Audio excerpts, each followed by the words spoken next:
Well, good evening, everyone. Today is Ajahn Brahm's 73rd birthday, but it is only celebrated in Perth in the weekend.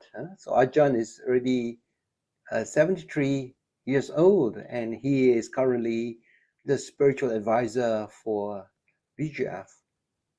And his birthday, of course, will be celebrated by followers of Ajahn Brahm, not only in Australia, but in other countries as well. I recorded a birthday message on a video on behalf of BGF. And then we had the BGF EXCO members wishing Ajahn Brahm happy birthday at the end of the video. The video has been circulated in the BGF social media, so I do not know whether you have a chance to have a look at it. Let me just continue with the teachings of Ajahn Brahm in his book, Opening Up to Kindfulness. Now, the word kindfulness has been coined by Ajahn Brahm. It is a combination of the words kindness and mindfulness. So you combine together, it becomes kindfulness. This is what they like to do in Indonesia. They always combine words. Malaysia also has a knack of doing that. This word kindfulness has not found itself into the Oxford Dictionary, but one day I think it will, because of the importance of the concept behind it. So it's not just mindfulness. Mindfulness is not enough. You have to combine mindfulness with kindness. Now, Ajahn was given the teachings on suffering. And the last time when I was mentioning about this teaching, you would recall the story about the two sisters who went to meet him to get advice about their suffering. The elder sister is suffering because she had a hard time with the husband. And she was wondering whether she and her husband were suitable and compatible. So she went to Ajahn Brahm to ask for help. Then after Ajahn Brahm has given his advice to the elder sister, the younger sister also had suffering.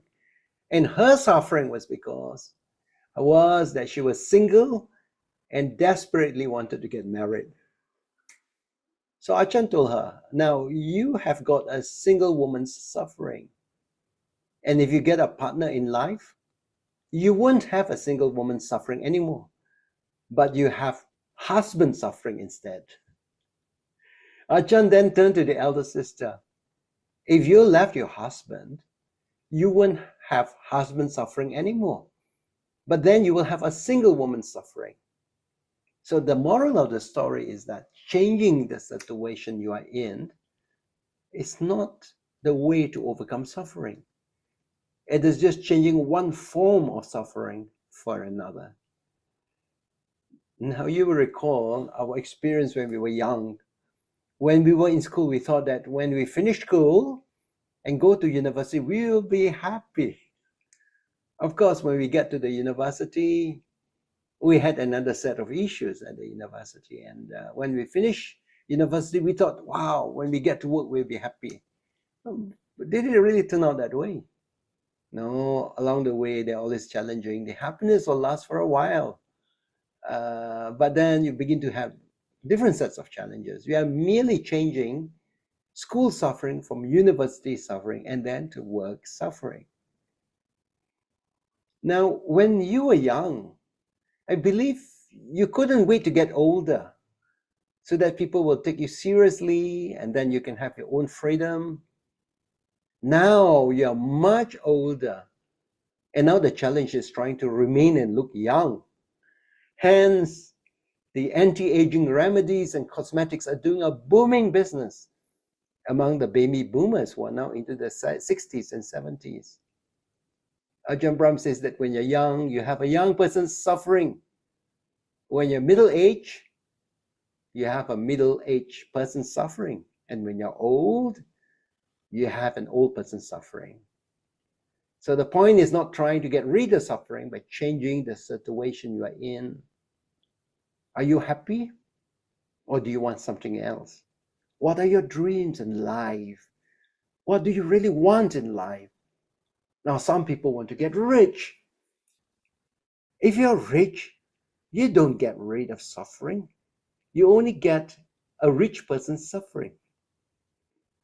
Ajahn was recounting an incident where he had to do a house blessing in Perth for a very, very wealthy lady. So he went to her house for the morning meal, and after tea, he asked to go the way to the toilet. Now the mansion was so big that she has to draw a map for him how to go to all the rooms in the mansion to finally get to the toilet. Oh, so this is amazing. It is a huge house. So afterwards, Ajahn was chatting with her and asked her, how many people live in the house? And she said, only me. This woman had a huge mansion, so much wealth, but she was incredibly lonely. She has no one to spend her evening with, to share her joys and pains. And he asked her why. And she said, oh, she's afraid of her relatives because they will ask her for money. And as for friends, she didn't know whether they are really true friends, whether they like her, or because they're there for the money. There you have it. This is what they call the rich person suffering. Rich people are very lonely because sometimes they can't trust their friends and relatives. So if you want to be rich because you think that that's going to bring you happiness, it won't. It won't.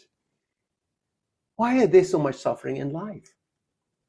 It is because we don't realize what is important and what is necessary for happiness in life. We need to understand what is really important in life. What is necessary for us to be happy in life? And if you don't understand this, that's why we experience so much suffering. Now, in the West, they have the tradition of giving eulogies when relations or someone will say something about the life of the person who has died.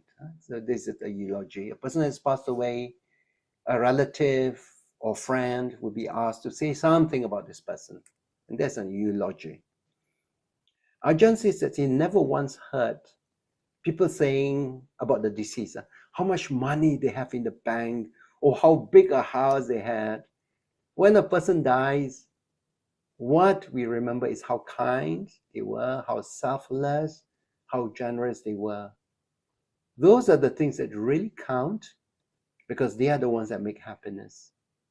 Only at a person's death do we remember what is truly important in life.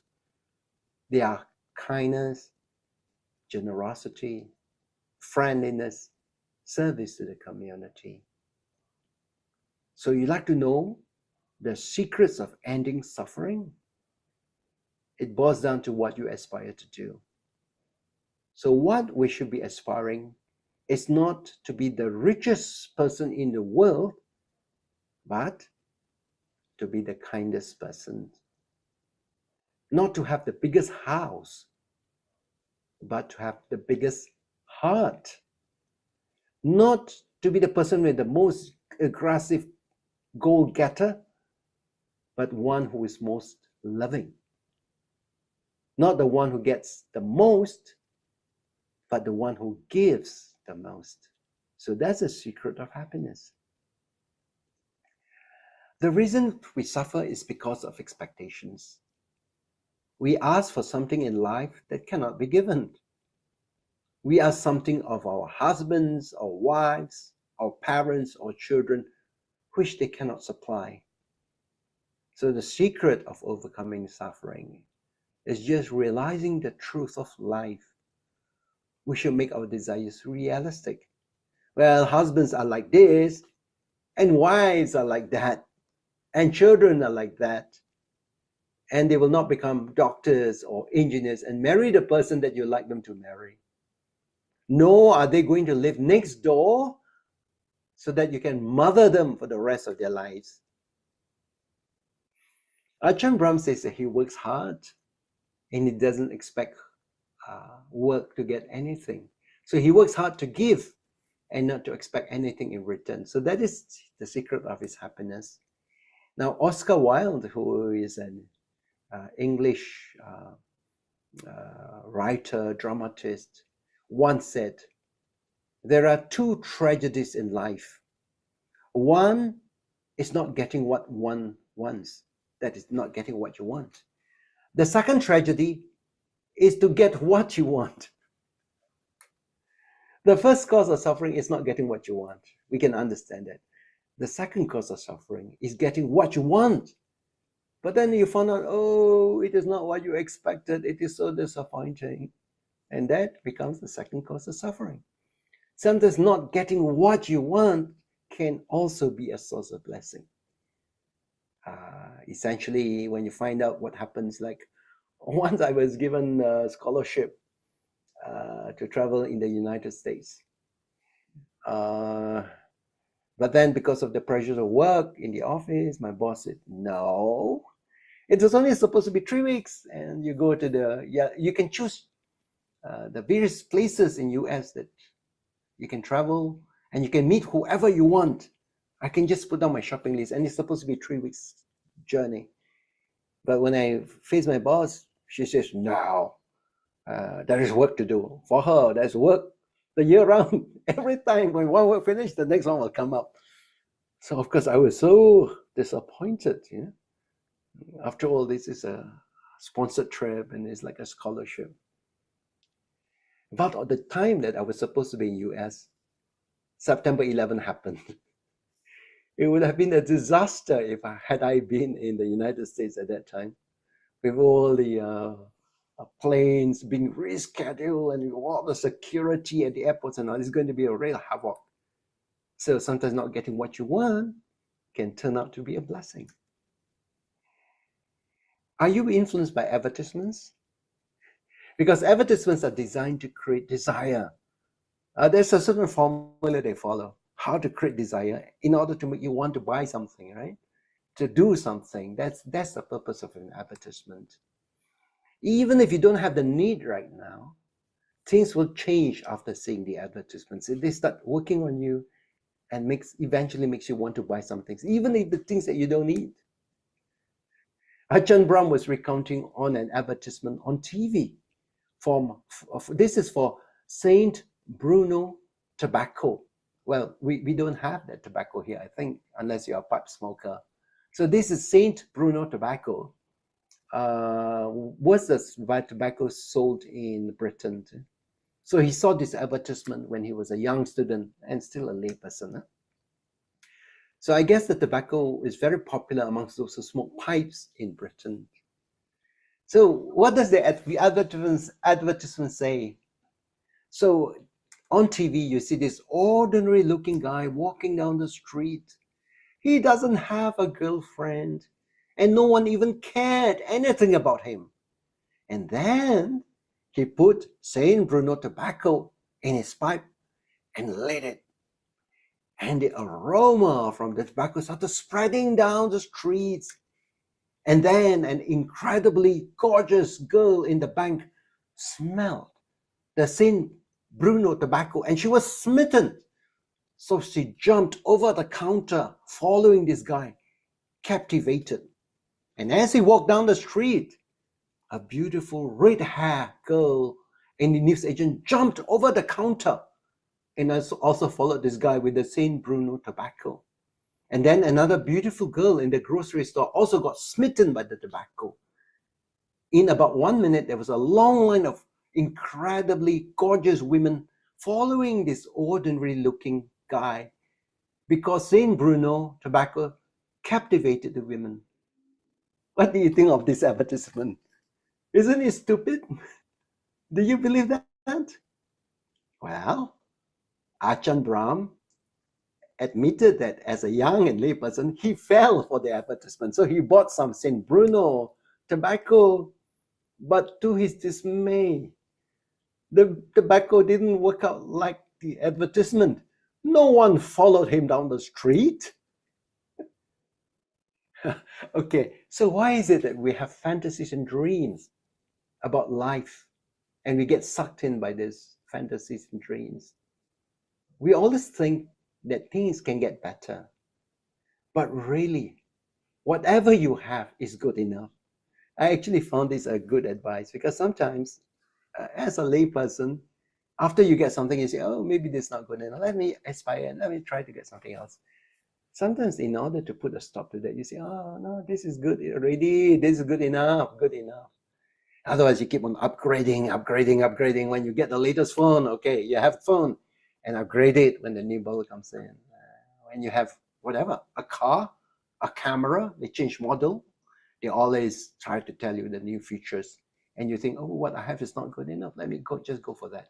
If you can just tell yourself, oh, this is good enough, it can perform the function that I need, I'm really happy with it, and that will put a stop to your the greed or pining, wanting to get something.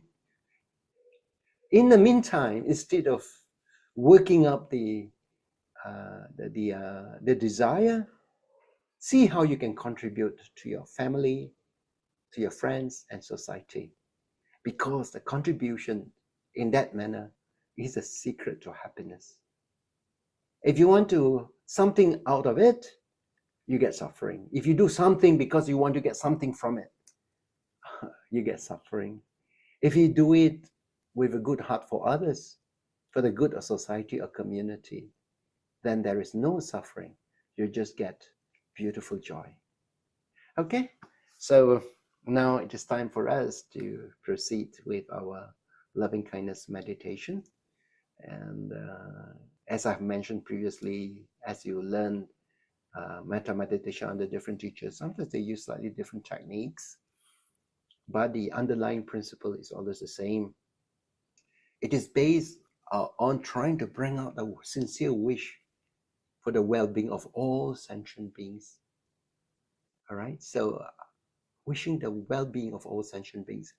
And when we say the well-being of all sentient beings, please don't forget yourself. You are also a sentient being. Include yourself in your metta wishes. Yeah.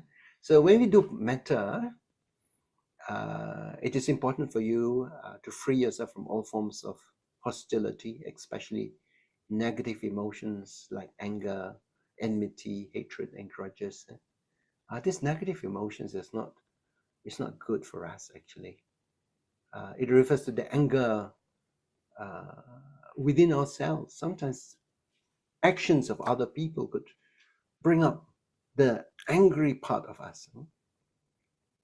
Sometimes we get frustrated and become angry with ourselves because we feel that we're not happy with that situation. So this subtle anger will sometimes undermine emotional happiness.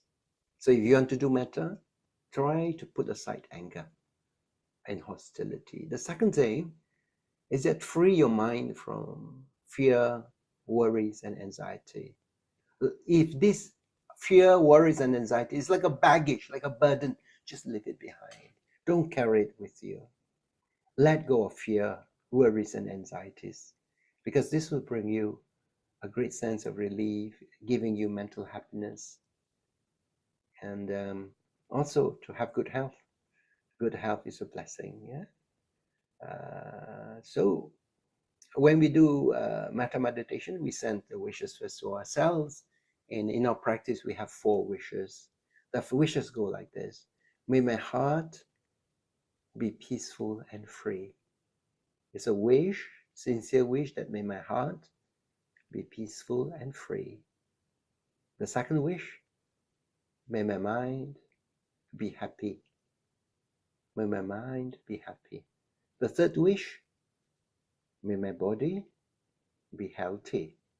And the fourth wish: may I be well and happy. So we send these wishes first to ourselves, because as a sentient being, you should not leave yourself out from these wishes. And also because you are to be a vessel of loving kindness. So you need to transform yourself from the inside. And after you get the peace, the serenity, then you use that as a platform for you to send loving kindness to others. Now, in our practice, we send loving kindness or metta to those who are close and dear to us. Because the thought of this group of people as to how they have given what they have given to us, and our relationship with them, it is much easier for us to bring up the feeling of loving kindness. And then after that, with this quality of loving kindness that we send to ourselves and to our loved ones, we try to extend the same quality of loving kindness to other living beings. So eventually, you will be able to regard all living beings the same, whether they are really close to you, whether they're neutral to you, or whether even they are adverse to you. The quality of loving kindness goes throughout in the same quality. So that is the aim, that is the goal. But when we're starting off, it's better to do something more humble, sending loving kindness to those who are close and dear to us, and then use that as a platform to develop further our loving kindness. Now, after a while, you'll be able to generate these thoughts, feeling of loving kindness, just by saying these 4 lines.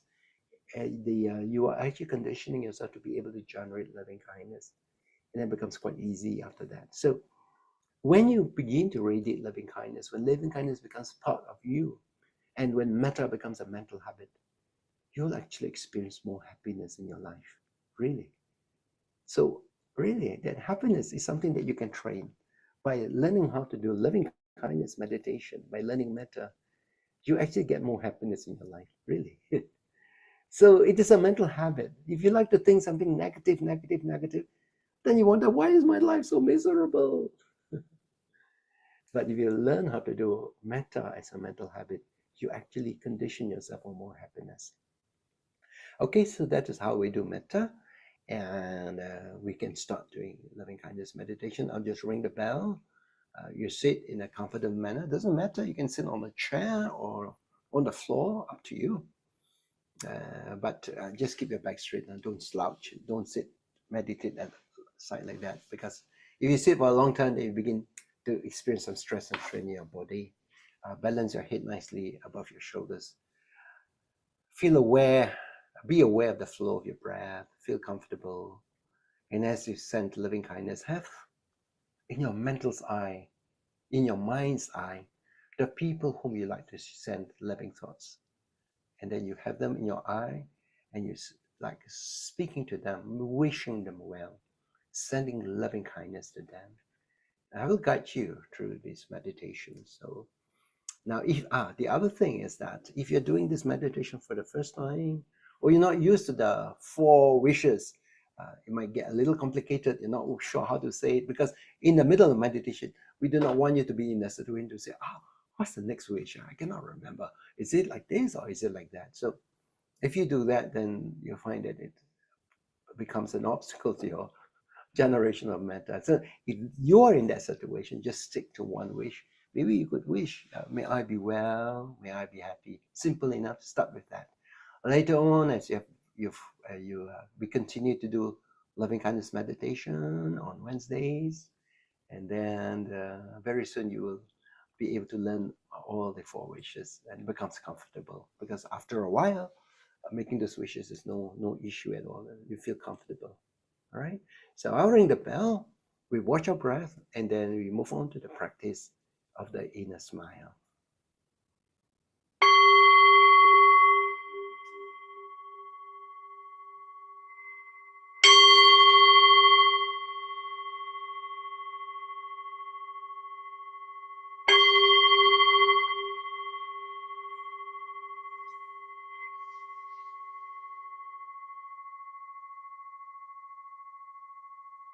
Sit in a relaxed posture and get in touch with your breath. Just relax yourself and breathe deeply. Take a few deep breaths. And as you do, you find yourself getting calmer. You become calmer as the breath becomes slower. And just tell yourself that there is nothing that you require right now except to spend some time doing loving kindness meditation.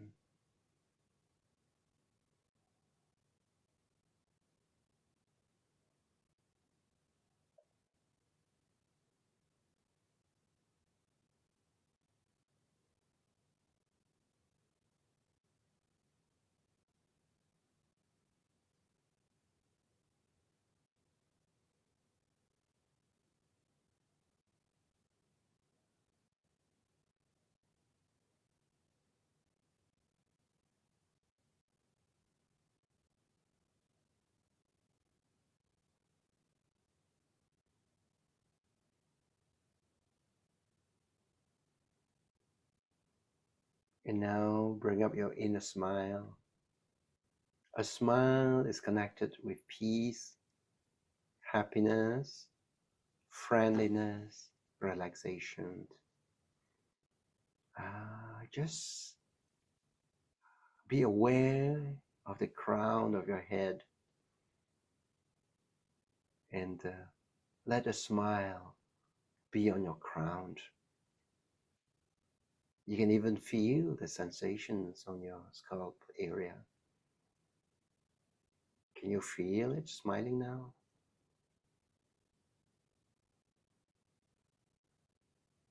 Is your crown smiling now?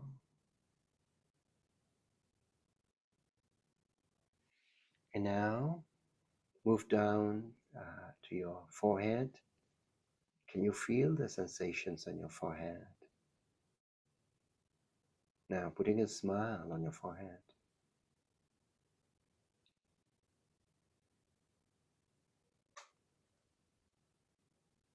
Now be aware of your eyes. Put a smile in your eyes. Now the spot between your eyebrows. Put a smile on that spot.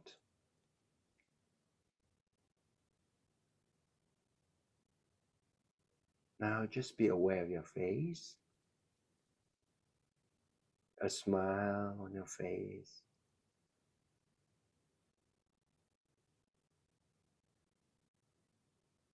And down your neck.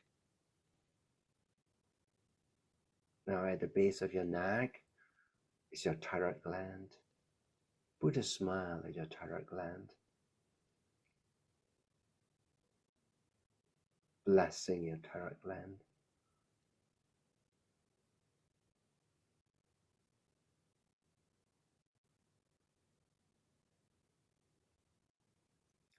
Now let us move lower into your heart. Open up your heart. Let peace be in your heart. Happiness in your heart. Open up your heart. Relax your heart. Letting go of all the tensions stored in your heart. Open up and smile in your heart.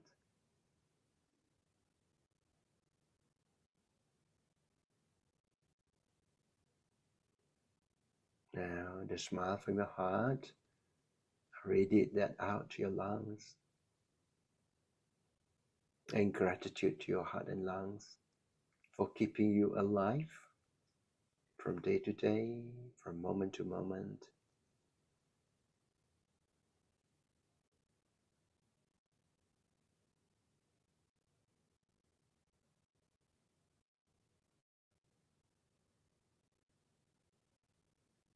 Now move down to your solar plexus. It is a nerve center that usually reacts to negative emotions, like when you experience anger, jealousy, very strong emotions. The solar plexus will get very tensed up. And sometimes the situation is so bad that even your stomach itself will be cramped. You begin to get a stomach ache because of the intense emotions.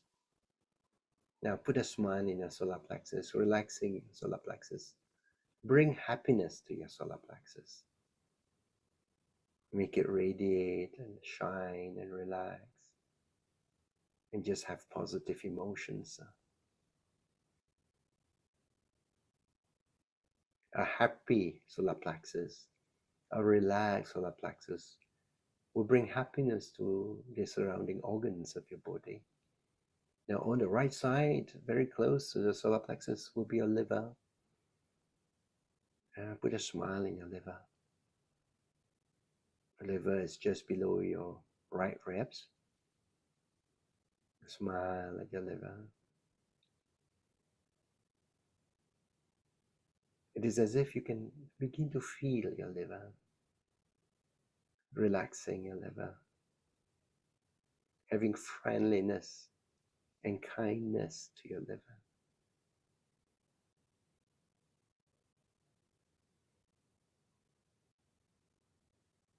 And at the back Between, on both sides of your spinal cord, will be your kidneys. Important set of organs for you. Just put a smile on your kidneys, smiling energy on your kidneys, so that they function well, they become happy, peaceful, and healthy.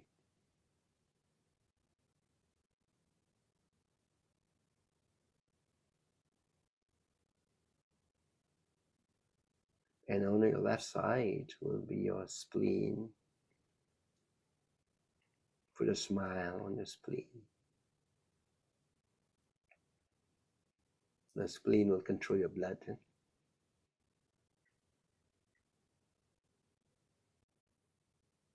It will control the level of blood cells, filters up the blood. And just below the spleen will be your pancreas. The pancreas also rests against the side of the stomach, helps you in your digestion of food and using sugar from your food into energy. Smile at your pancreas. And now to your stomach and intestines. These are part of your digestive system. They work together with the other organs to help you absorb nutrition from food to your body. Relax your stomach. If you have been highly strung, your stomach will be tense and sometimes tied up as a knot. Just smile and relax your stomach, bringing good energy, positive emotions on your stomach and intestines. Now your urinary tract. Put the smiling energy on your urinary tract, also your bladder as well. And for the males, put a smile on your prostate gland. And for the females, the ovaries and uterus. Smile and bring blessings to these organs, because sometimes they give trouble. Yeah? So fill them with friendliness, with love and kindness, with smiles, so that they remain healthy. Okay, so now let's go back to the breath, and this time we use the breath as a way of making the mind finer, your mindfulness to become finer. Okay, so just position yourself to watch the breath. You can watch the breath at the tip of your nostril. Many people watch the breath that way, but some people have difficulty in observing the breath at the tip of the nostril. Then in which case it could be either the back of the mouth or the throat or the chest or the abdomen. Surely there'll be one point of your body where the breath becomes more prominent. So just observe the breath as you breathe in and out. Just be alert to the movement of your breath. You don't need to over concentrate. The breath will always be there, it'll be in and out. So just watch the breath. So you become like an observer to the movement of the breath. And the way you watch it is like you're seated on a beach watching the waves come and go. You're alert to the movement. And in order to keep track on the breathing, a little bit of counting is quite helpful. So as you breathe in and out, that's count number 1, in and out, count number 2, and so on, up to count number 10. And upon reaching number 10, you return back to number 1. So now let's watch the breath.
Now let us proceed by sending loving kindness to ourselves. So you make these 4 wishes, first to yourselves and then to others. When you make these wishes, embrace yourself with love and kindness. Whisper to yourself the wishes and feel the loving wishes within you. May my heart be peaceful and free. Have a smile in your heart, making the wish. May my heart be peaceful and free.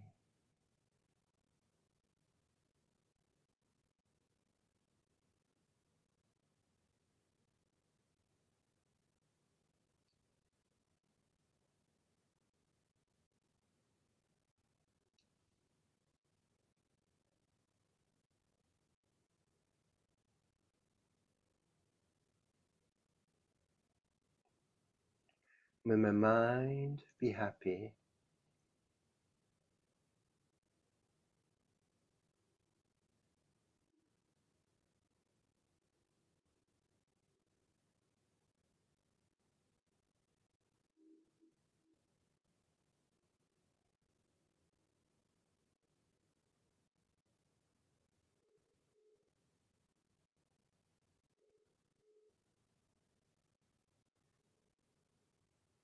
And now to your body, may my body be healthy.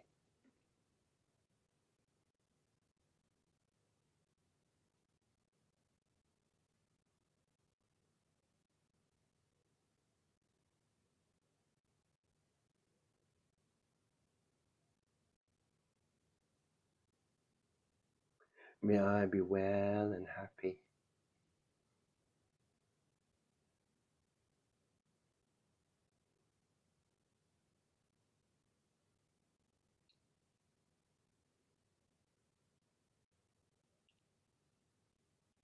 May my heart be peaceful and free.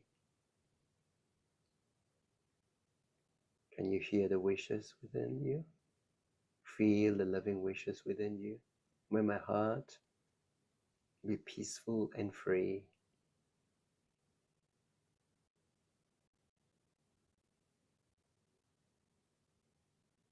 May my mind be happy.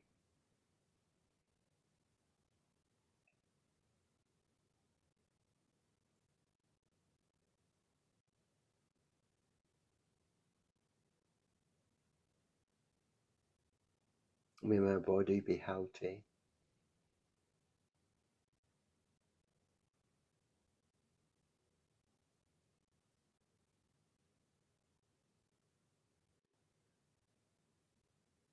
May I be well and happy.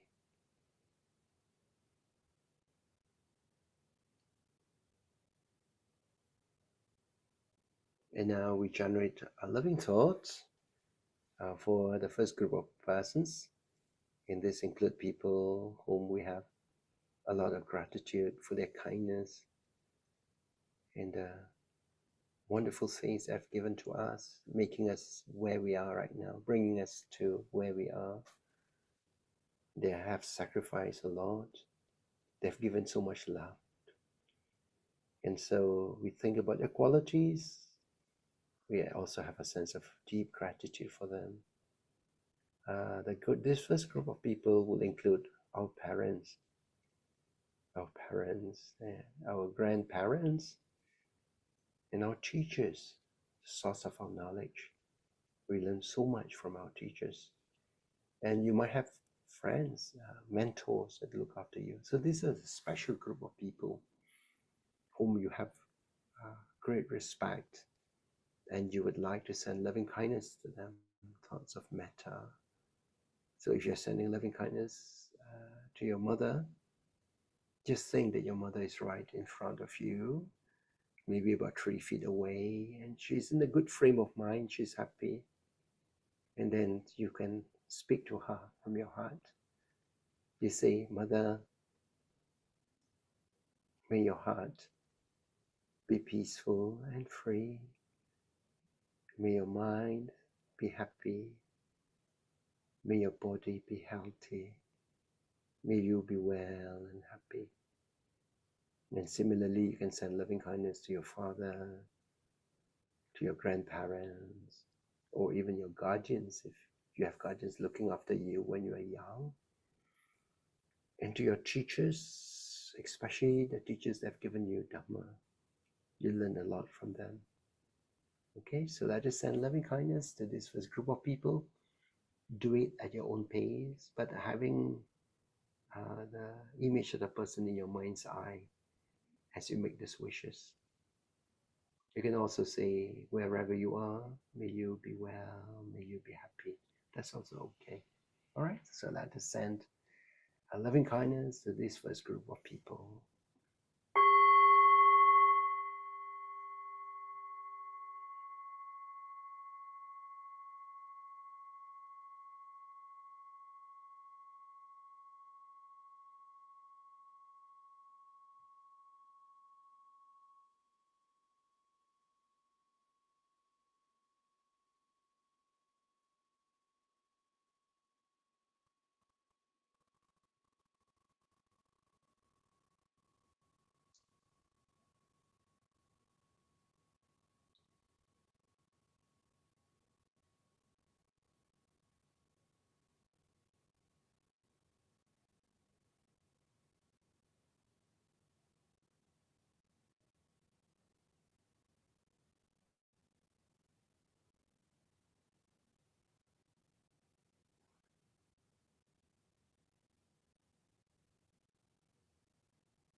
Now let us send our loving kindness to our immediate family members, to your spouse, your children, your grandchildren, or if you don't have an immediate family of your own, then to your siblings, brothers and sisters, and if they have children, to your nephews and nieces.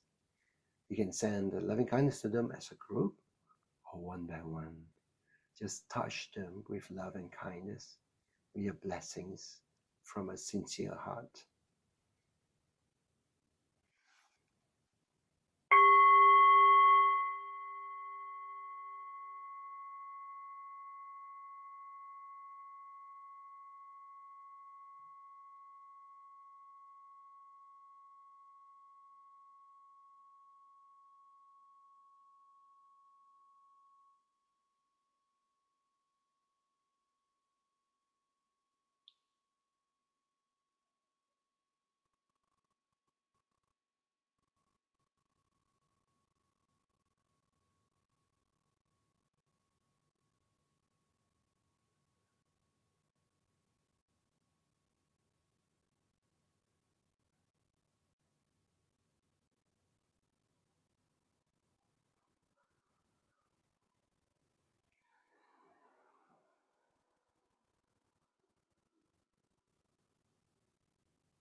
Now let us imagine that the beings around the world are gathered around us and they have all assumed a human form.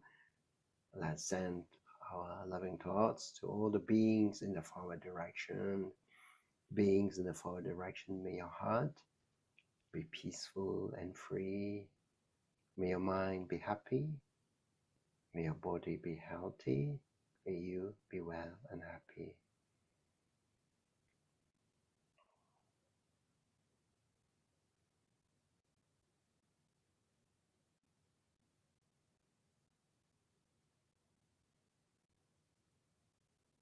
And your loving thoughts to beings in the right side. Just generate your feeling of love and kindness.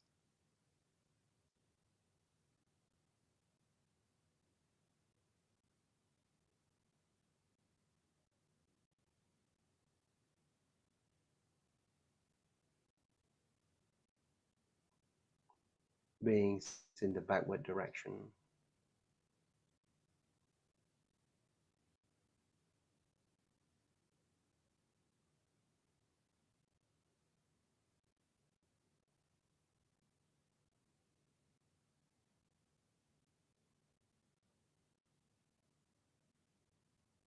Beings in the leftward direction.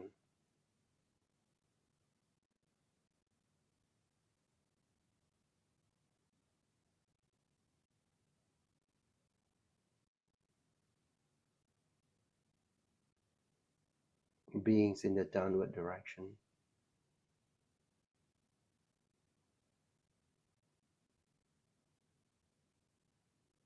Beings in the upward direction. Sending your loving kindness in all directions throughout the world.